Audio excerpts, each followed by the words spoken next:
Hola a todos, ¿cómo están? Bueno, como recordarán en nuestra última ayudantía del jueves, el tiempo se nos agotó un poquito al final de la sesión, así que mi tema tuvimos que pasarlo bastante rápido. Y como este tema es también fundamental, no quiero que se queden con información a medias para su prueba y les preparé esta cápsula para poder revisar paso a paso y sin prisa la fisiología de la coagulación. Bueno, para empezar a hablar de la coagulación, tenemos que mirar la imagen completa. Nuestro sistema circulatorio tiene un mecanismo de defensa increíble llamado hemostasia.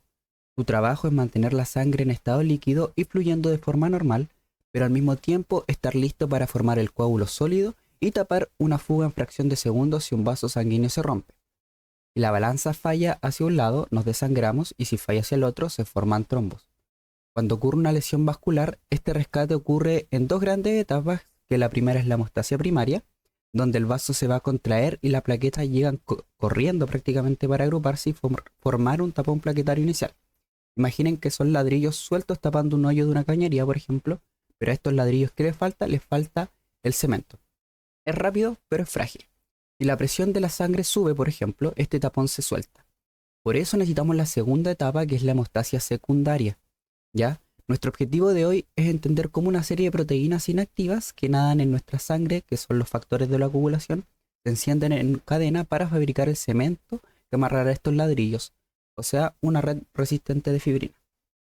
Y vamos a desarmar también la famosa cascada de la coagulación, que seguro ya vieron que es aproximadamente de los años 60, y la vamos a integrar con el modelo celular, que ella es de los años 2000 y nos ayudará mucho más a comprender lo que es la clínica de los pacientes. Así que tomen su cuaderno, presten atención y vayan tomando sus apuntes. Esta es la guía de hoy, en la cual vamos, bueno, ya la introducción la hice, vamos a ver los actores a grandes rasgos, la hemostasia primaria, la hemostasia secundaria, regulación y fibrinolisis. Le hice un apartado de un poco de clínica y le hice unas tres preguntitas al final para que podamos ir practicando. Bueno, en los actores. Comenzando con los actores, vamos a tener principalmente los factores de la coagulación, las células y las proteínas. Yo sé que los factores de la coagulación aquí quizás se ven que son muchos, ya son tres en total, pero van a ir viendo que hay algunos factores de la coagulación que en realidad tienen otros nombres y que ya les van a ir sonando de a poco. Primero que nada tenemos el factor 1, que también es llamado fibrinógeno. Cuando el factor 1 se activa, va a formar la fibrina o factor 1 activado, ya que es un 1 más una A minúscula. Después tenemos el factor 2, que también es llamado protrombina, y forma la trombina, que es el factor 2 activado. También tenemos el factor 3, que es el llamado factor tisular, y se encuentra en el subendotelio. Luego tenemos el factor 4, que es netamente calcio y nos va a permitir la unión de factores a la membrana celular de la plaqueta. Luego tenemos el factor 5, que es la proacelerina, que es el cofactor 10, que forman el complejo protrombinasa, que lo vamos a ver más adelante y que es bastante importante. Luego tenemos el factor 6, sin pena ni gloria, factor 6. Luego tenemos el factor 7, que es la proconvertina, que se va a unir al factor 3, que es el factor tisular.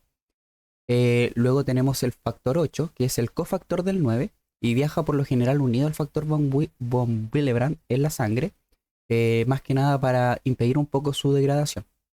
Luego tenemos el factor 9, que es el factor de Christmas. Luego tenemos el factor de Stuart-Prower, que es el 10, ¿ya? Luego tenemos el factor 11, que activa al factor 9. Luego tenemos el factor 12, que es el factor de Hageman, que inicia la vía intrínseca. Y el factor 13, que es el factor estabilizador de la fibrina. Y como su nombre lo indica, va a estabilizar a la fibrina. Aquí los nombres o pseudonombres que más se tienen que aprender son del 1, del 2, del 3 y del 7. El resto ya nómbrelo por su nombre nomás, que es como factor 7, factor 8, factor 9, ¿ya? Ahora, yendo ya con el tema de las células, tenemos tres células que son bastante importantes en este proceso, que son las células endoteliales, las plaquetas y las células subendoteliales. Las endoteliales, cuando están sin ningún tipo de daño, van a estar secretando óxido nítrico y prostaglandinas, lo cual va a mantener al vaso dilatado. Cuando el vaso se rompe, estas células endoteliales liberan al plasma factor von Willebrand, que el factor von Willebrand igual va viajando en la sangre, pero igual se libera de aquí. Y además deja de secretar óxido nítrico y prostaglandinas, lo cual sumado al reflejo miogénico nos genera una vasoconstricción inmediata. Luego tenemos las plaquetas que van a formar el coágulo y tenemos las células subendoteliales que están bajo las células endoteliales y van a estar expresando constantemente factor tisular, por lo cual cuando se rompe una célula endotelial el factor tisular va a entrar a la sangre, ¿ya? Y luego en las proteínas principales tenemos el factor von Willebrand que va a unir la plaqueta con el colágeno. Tenemos el fibrinógeno y la fibrina que ya los mencionamos anteriormente en los factores de la coagulación. Entonces, entrando en la hemostasia primaria, todo comienza con el daño en la pared de un vaso sanguíneo. ¿Ok? Imaginen que el endotelio es una barrera protectora anticoagulante. Mientras el endotelio esté sano, las plaquetas van a pasar de largo. Pero cuando hay un corte o daño, esa barrera se va a romper y va a quedar expuesto lo que hay debajo, que es el subendotelio que decíamos delante, y que está lleno de colágeno, ¿ya? Entonces, este colágeno va a ser detectado por el factor von Willebrand y se va a unir a la plaqueta. Bueno, como ya decía, lo primero que ocurre en fracción de segundos es la vasoconstricción, que es un reflejo miogénico rápido y local. El músculo liso del vaso se contrae para disminuir el flujo de sangre que pasa por ahí y evitar que nos desangremos de inmediato. Además, el endotelio dañado libera sustancias como la endotelina que potencian ese espasmo aún más, ¿ya? Con el flujo de sangre más lento, pasamos a lo que es la adhesión plaquetaria, que ya lo venía nombrando antes.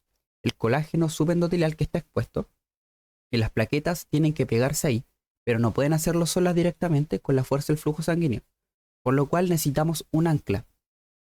Y ojo acá, porque el ancla va a ser el factor de von Willebrand, ¿ya? Este factor funciona como un puente. Por un lado se va a pegar al colágeno expuesto y por el otro se va a unir a la plaqueta a través de un receptor específico en su membrana llamado la glicoproteína 1B95 o la GP1B. Tienen que recordar bien este receptor, que es el que está aquí, ¿ya? Entonces, una vez que la plaqueta se adhirió, se activa. ¿Qué significa esto? Que primero va a sufrir un cambio conformacional drástico. Pasa de ser un disco liso, que es el que estamos viendo aquí, que es cuando está en reposo, y pasa a ser como un tipo de erizo con múltiples pseudópodos, o sea, con muchos brazos para abarcar más superficie. Segundo, ocurre la degranulación, ¿ya? Porque las plaquetas tienen muchos gránulos, los gránulos alfa y los gránulos densos.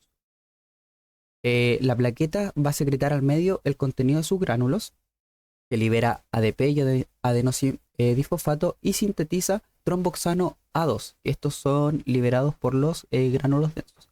Mientras tanto que los gránulos alfa van a estar liberando fibrinógeno, factor von Willebrand y factor 5, que lo tienen que tener también ahí incorporado porque va a ser importante más adelante, ¿ya? Igual aquí va a liberar ADP, ATP, calcio, serotonina, ¿ya? La serotonina quizás no tan importante, el calcio como vimos el factor 4, pero más allá de eso, quédense con eso, que libera ADP, que es adenosín disfosfato, y sintetiza tromboxano A2, y fibrinógeno, factor von Willebrand y factor 5. Estas moléculas son como una alarma de incendio. Me refiero al adenosín disfosfato y al tromboxano A2, ¿ya? Viajan por la sangre llamando y activando a más plaquetas que van pasando por ahí. Y así llegamos al paso final de la hemostasia primaria, que es la agregación. Las plaquetas nuevas que van a llegar por la alarma de ADP y tromboxano A2 se van a pegar entre sí. ¿Y cómo lo van a lograr?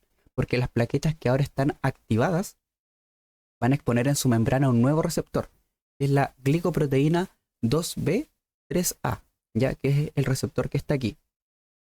Y aquí entra una proteína fundamental del plasma llamada fibrinógeno, que ya la habíamos mencionado anteriormente. El fibrinógeno actúa como un puente directo uniéndose a los receptores 2B y 3A de dos plaquetas distintas. Entonces al final nos va a quedar como una especie de muro como en los Simpsons, que es plaqueta, fibrinógeno, plaqueta, fibrinógeno, plaqueta, fibrinógeno, ¿ya? Y esto nos va a producir el tapón hemostásico primario. Este proceso masivo forma el tapón plaquetario primario, logrando tapar la fuga, pero hay un problema anatómico importante, y es que las uniones de fibrinógeno son débiles. Es un tapón inestable, y si la presión arterial sube, por ejemplo, este tapón se va a barrer y volveremos a sangrar. Entonces necesitamos algo mucho más fuerte. Necesitamos convertir ese fibrinógeno soluble en una malla de fibrina insoluble. Y para eso necesitamos encender la cascada de la coagulación. ¿Ok? Y es aquí ya cuando pasamos a la hemostasia secundaria, donde aquí vamos a ver principalmente dos modelos, que es el modelo de la cascada, que como les decía es de los años 60, y el modelo celular, que es el más nuevo, que es el modelo del 2001, me parece mucho, de los 2000, dejémoslo en los 2000, no me acuerdo muy bien. Y el otro día yo les dije que el más importante es el modelo celular para entender la clínica.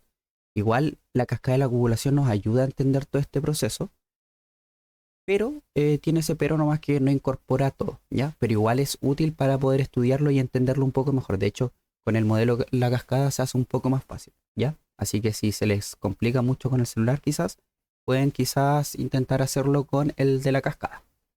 Bueno, entonces, ya que tenemos nuestro tapón plaquetario, pero dijimos que era inestable, necesitamos el cemento, que aquí va a entrar a la cancha de la hemostasia secundaria o la clásica cascada de la coagulación. Es esta cascada y es simplemente una secuencia de activaciones. Tenemos proteínas en la sangre llamados factores de coagulación, que ya los nombramos todos anteriormente, que viajan inactivos. Y cuando uno se activa, funciona como una enzima que corta y activa al siguiente y así sucesivamente, amplificando la señal en cada paso. Básicamente la dividimos en dos vías de inicio que terminan en una ruta final compartida. Partamos por la vía extrínseca.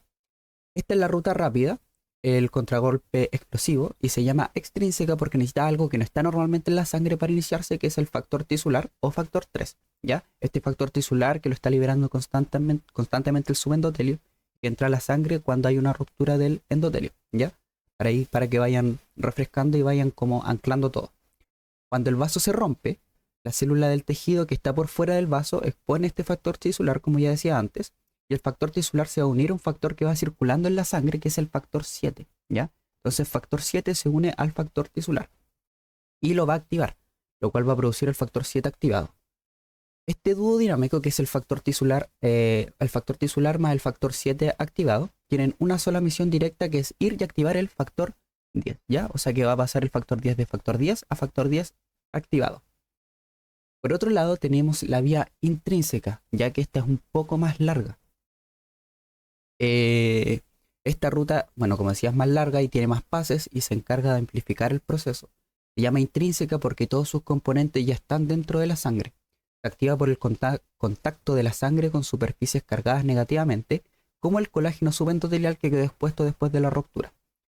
Va a empezar con el factor 12, que activa al factor 11. El factor 11 activa al factor 9. Y aquí tienen que poner atención porque el factor 9 activado se une a un gran cofactor, que es el factor 8, formando un complejo, ¿ya? El objetivo de este complejo es exactamente el mismo que el de la vía anterior, que va a ser activar al factor 10. Como ven, ambas estrategias nos llevan al mismo punto crítico, que es la activación del factor 10. Aquí arranca la vía común, ¿ya? Esta es la vía común. El factor 10 activado se une al factor 5 en la superficie de la plaqueta. Juntos forman una máquina enzimática potentísima llamado complejo protrombinasa. El nombre nos dice lo que hace, que toma la protrombina, que es el factor 2, y la corta para transformarla en la gran estrella de la coagulación, que es la trombina, ¿ya? Y este ya sería el factor 2 activado, ¿ya? La trombina es la enzima clave en todo este proceso. Una vez que tenemos trombina, ella va a formar este fibrinógeno, o factor 1, que está uniendo débilmente a las plaquetas en nuestro tapón primario, ¿ya? Y lo va a transformar en fibrina. Entonces, ese fibrinógeno que une a las plaquetas va a pasar a ser fibrina y va a ser una malla mucho más resistente. Y además, para que esta malla no se desarme, la misma trombina va a activar al factor 13, ¿ya? Que aquí no aparece, pero es bastante importante. ¿Por qué? Porque actúa literalmente como un hilo que cose y cruza las mallas de fibrina para que el coágulo sea firme, retráctil y definitivo. Y de esta forma, ante los cambios del cuerpo, los continuos cambios del cuerpo, el coágulo no se desarme, no se vaya y que no nos desangremos por cualquier corte. ¿Ya? Bueno, hasta ahora vimos la cascada de la coagulación, pero hay un detalle vital, y es que esa cascada en forma de I explica muy bien lo que pasa en un tubo de ensayo cuando pedimos exámenes de laboratorio. Sin embargo, en la vida real, en el interior de nuestros pacientes, la coagulación no ocurre en el plasma flotando al azar, sino que ocurre sobre membranas de las células. Por eso hoy en día utilizamos el modelo celular de la coagulación, que divide este proceso en 3 fases simultáneas y dependientes de las células, que son la iniciación, la fase de amplificación y la fase de propagación. Todo parte con bueno, como su nombre lo indica, con la fase de iniciación. Esta ocurre en las células que están fuera del vaso sanguíneo, las cuales portan el factor tisular. Cuando hay una lesión, el factor 7 de la sangre entra en contacto con el factor tisular y se activan los factores 10 y 9. Entonces, factor tisular más factor 7 se activan, complejo, factor tisular más el 7 activado, los cuales van a activar al factor 10 y van a activar también al factor 9, ¿ya? Aquí se ve como si el factor 10 activado activara al factor 9, pero no es así, ¿ya? Aquí queda un poco mal la imagen, pero es que los dos se activan por el complejo factor tisular 7 activado, ¿ya? Y además va a generar trombina esta unión del complejo tisular con el factor 7 activado. Pero esa cantidad de trombina es muy pequeña y es solo una chispa que no alcanza a formar el coágulo, pero es la señal de partida para lo que viene después.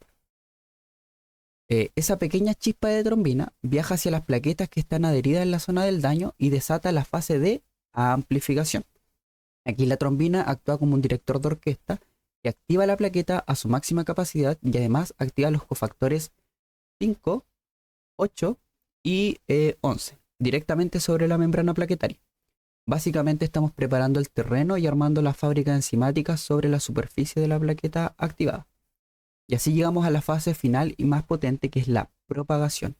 Ahora que la plaqueta está activada y tiene todos los cofactores listos en su superficie, se forma el complejo tenaza, que activa muchísimo al factor 10. El complejo tenaza es el factor 9 más el factor 8, más calcio, que activan al factor 10, lo activan mucho. Y también tenemos el complejo protrombinasa, ¿ya? Que es el factor 10 más el factor 5 activado. El resultado es un fenómeno conocido como el estallido de trombina. Pasamos de tener una pequeña chispa a una explosión masiva de trombina. Esta cantidad gigante de trombina es la que finalmente transforma todo el fibrinógeno en una gran red de fibrina, consolidando el tapón plaquetario en un coágulo firme y definitivo, ¿ya? Igual aquí tienen que recordar que igual actúa el factor 13 para estabilizar lo que es la red de fibrina, ¿ya?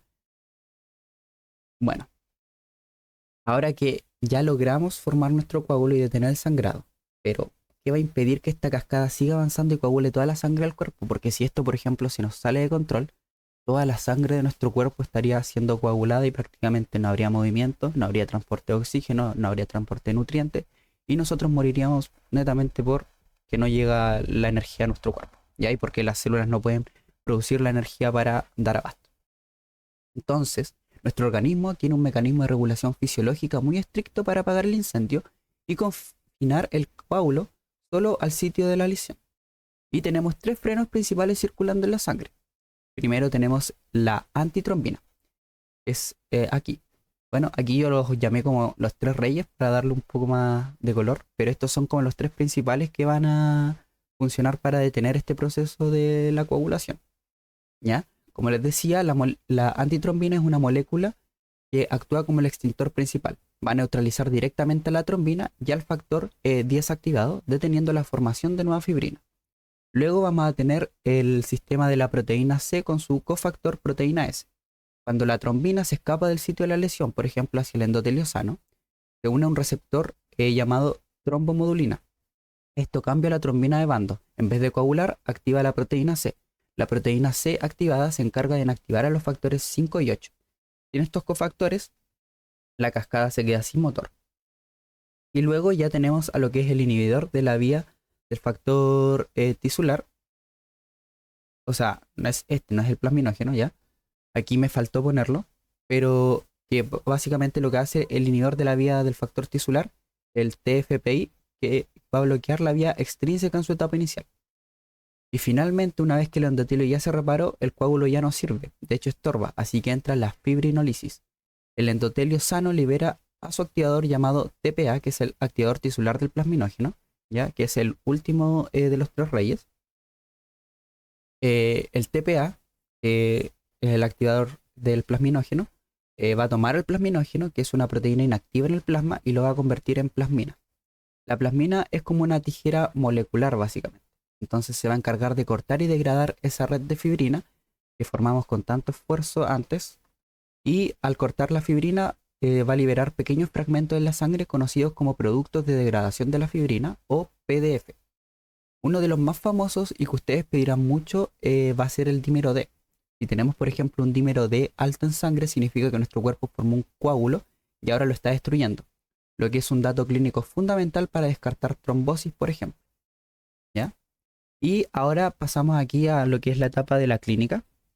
Esto no lo tienen que saber así como el 100%, pero es importante sí que lo entiendan. ¿Por qué? Porque lo van a ver más adelante cuando pidan un hemograma.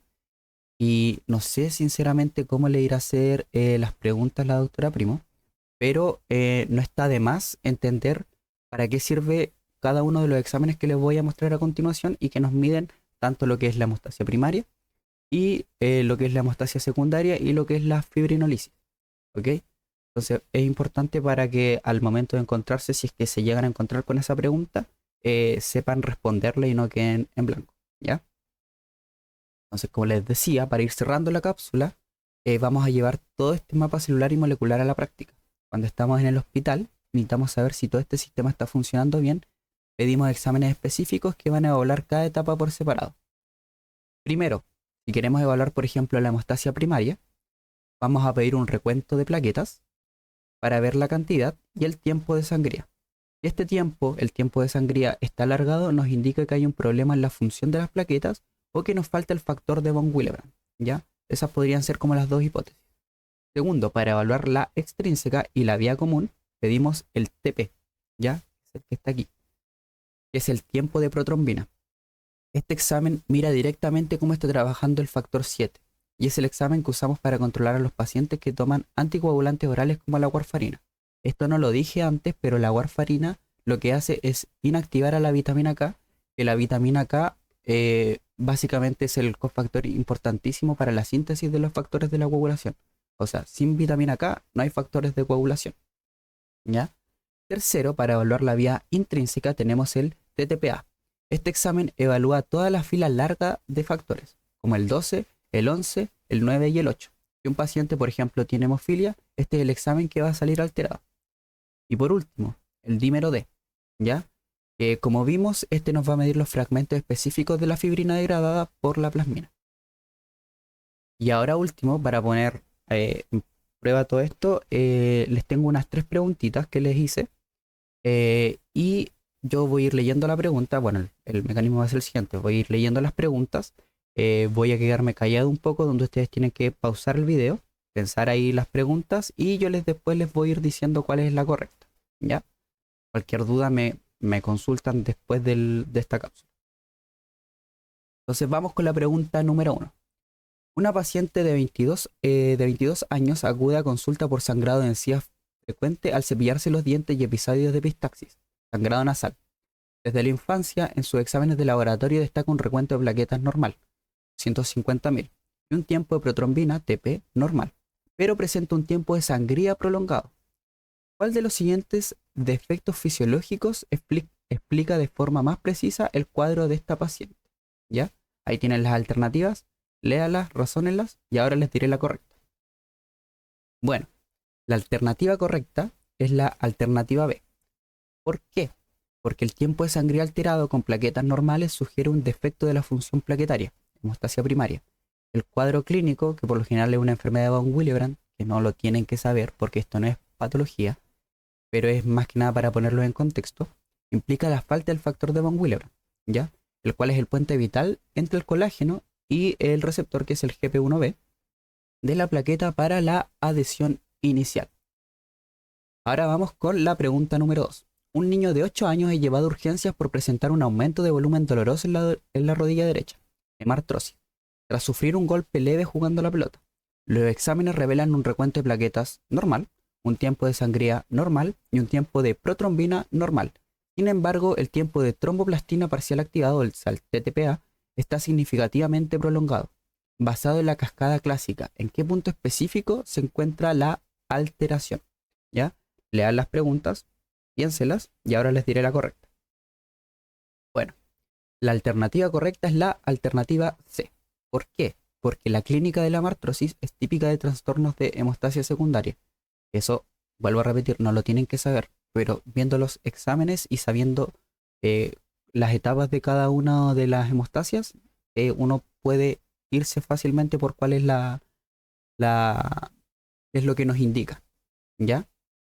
Entonces, un TTPA prolongado con un TP normal aísla el problema exclusivamente de la vía intrínseca, que son los factores 12, 11, 9 y 8, ¿ya? Así que vamos con la pregunta número 3 y la última. Un paciente adulto mayor se encuentra hospitalizado post cirugía de cadera. Comienza con dificultad respiratoria súbita y dolor torácico, sospechándose de un tromboembolismo pulmonar, un coágulo que viajó y se alojó en los pulmones. El médico de turno solicita un examen de dímero D, el cual resulta fuertemente elevado. A nivel molecular, ¿qué evento fisiológico directo confirma este resultado? Ahí tienen las alternativas, léanla, piénsenla y ahora les diré la correcta. Bueno, la alternativa correcta es nuevamente la alternativa C. El dímero D no mide la formación del coágulo, sino su destrucción, y es el producto de degradación específico que se libera a la sangre cuando la plasmina corta los enlaces cruzados de la red de fibrina, que es la fibrinolisis. Y su elevación va a confirmarnos que el cuerpo está intentando disolver un trombo ya formado. ¿Ya? Y esas serían las preguntitas y sería el fin ya de la cápsula. Me queda nada más que desearles mucho éxito. Estudien harto, duerman bien, coman bien también, ya que eso es bastante importante también para poder descansar y rendir lo mejor posible en la prueba. Y eso, les va a ir bien. Chao.